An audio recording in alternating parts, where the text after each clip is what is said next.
Hi guys. So it's the start of another week.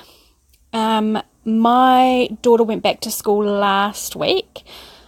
She's back at school today, and then obviously because of Waitangi Day here in New Zealand, she is off tomorrow. So as most of you with kids will know, that messes up your routine so bad. Because you've got all these broken weeks, and one day you're up at 6 o'clock getting the kids ready for school, and then the next day you get a sleep in, and then you got to try and get yourself back into it the following day. So I thought I'd come on and I'd talk to you about my top 3 ways of kind of getting your mental health and your routine back into check and getting yourself into a really, really good routine for the rest of the year. These are 3 super, super easy things to do. They'll only take you 5 minutes each. And they'll really help you gain some clarity and some routine. And yeah, they'll just be super good for you overall. So my first one is meditation. So you've probably heard me talk about this before, and a lot of other health people talk about this before, but it's a really, really good way of either winding down at the end of the day or boosting yourself in the morning. So you don't need to start off with doing half an hour or 1 hour meditations, because a lot of us don't really have realistic time for that. As a parent, you're lucky if you get 2 minutes yourself to go to the toilet without being barged in on, or in the shower. So 5 minutes is a really, really good way to start. And you can either do that lying in bed first thing in the morning when your alarm goes off before you get up and start your day.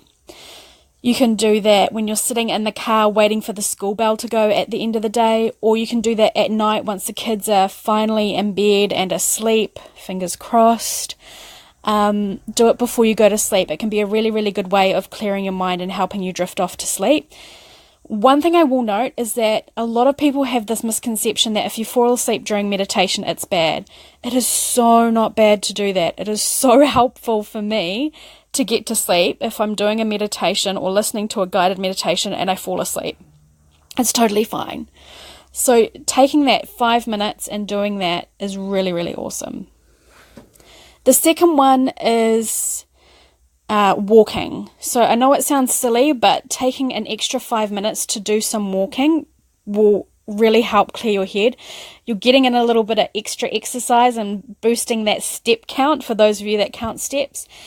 And you don't even have to go very far. So it can be as simple as parking a few more minutes away from the school before school pickup and walking to get the kids.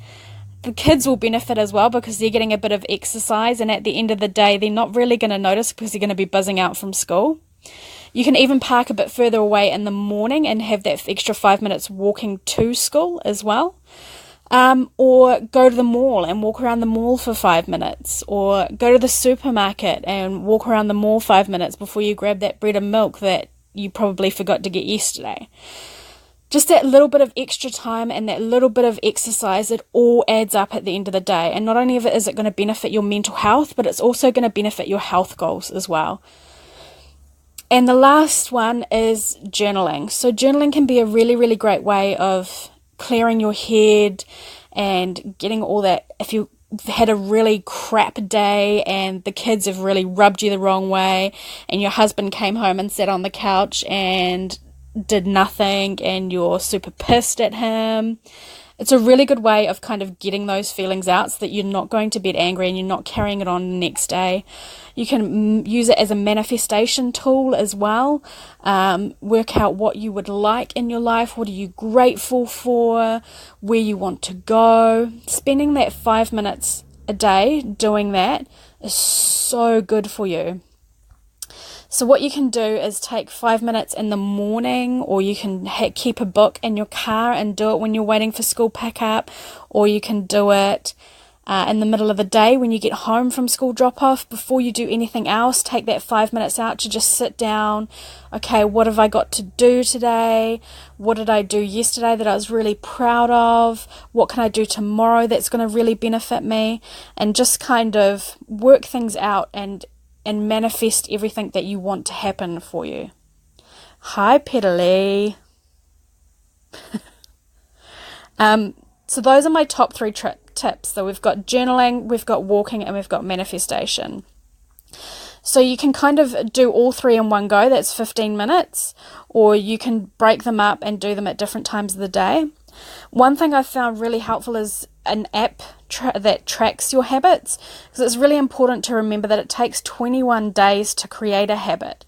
So if you're tracking yourself and if you're like me and you need to have that visual of what's happening, then an app tracker is really good. One that I found really good and super easy to use is called Habit Hub. And you can just set up each one of the goals that you need to, each one of the habits that you're trying to create, and then you just go in and tick it each day, and it tells you what percentage you're at. So at the moment I'm at 24% achieved for a habit I'm trying to do with journaling. So that's a really good way of doing it, and it helps you keep on track as well. And don't be put off if you don't achieve a habit the first time. It can take a bit of getting used to. I mean, it's a routine. You've got to try and get yourself into that routine and get it going, and it does take 21 days. It can be hard work, but it's so beneficial. I have a mini ebook about the top apps for meditation that I use. If you'd like me to send you a copy, flick me your email in a PM and I'll send it to you this afternoon. If you have any questions, just post them in the comments below. But those top 3 tips again are walking, meditation and journaling. It only takes 5 minutes for each one of those, and you'll create a really, really good habit for not only your mental health but your physical health as well. Okay, bye.